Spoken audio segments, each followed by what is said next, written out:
Singapour est ici, en Asie du Sud-Est, au bout de la péninsule malaise.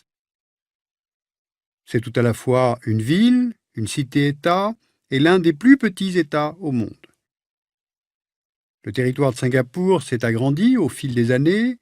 En 1957, il fait 581 km² et aujourd'hui 716 km² pour l'ensemble des îles. Ainsi, près de 20% du territoire de Singapour a été gagné sur la mer grâce aux techniques de poldérisation. Mais pourquoi chercher à s'étendre?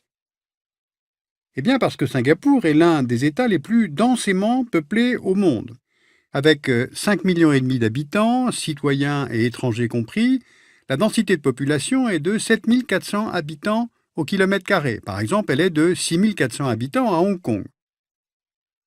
Si on ne prend pas en compte les étrangers, les citoyens de Singapour sont à 76% d'origine chinoise, 15% malaise et 7% indienne. L'État de Singapour a 4 langues officielles, l'anglais, le chinois, le malais et le tamoul. Donc la société singapourienne est multiculturaliste.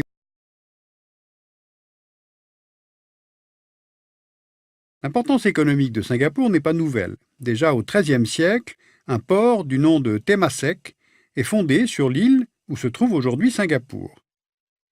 Il connaît son apogée au XIVe siècle car il se trouve sur les routes maritimes du commerce des épices et du bois entre l'Asie et l'Europe.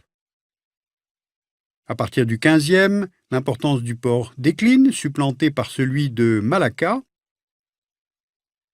et il va retrouver son importance qu'au XIXe siècle avec l'arrivée des Britanniques.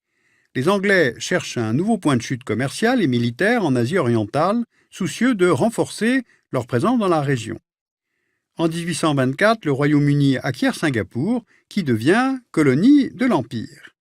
Puis Singapour devient indépendante du Royaume-Uni en 1963, date à laquelle elle rejoint la Fédération de Malaisie, qui comprend aussi la Malaisie, le Sarawak et le Sabah.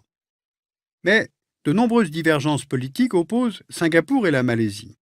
Singapour milite pour un État multiculturel qui accorde les mêmes droits à toutes les populations, alors que la Malaisie, elle, veut favoriser l'ethnie malaise.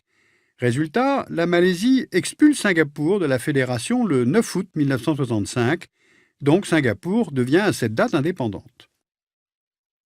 Singapour se retrouve alors seul, avec très peu de territoire, sans ressources naturelles, un faible niveau de vie pour les habitants.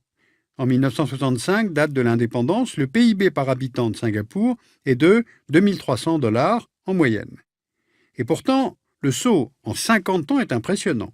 En 2012, le PIB par habitant est passé à 34 000 $, c'est-à-dire 15 fois plus qu'en 1965.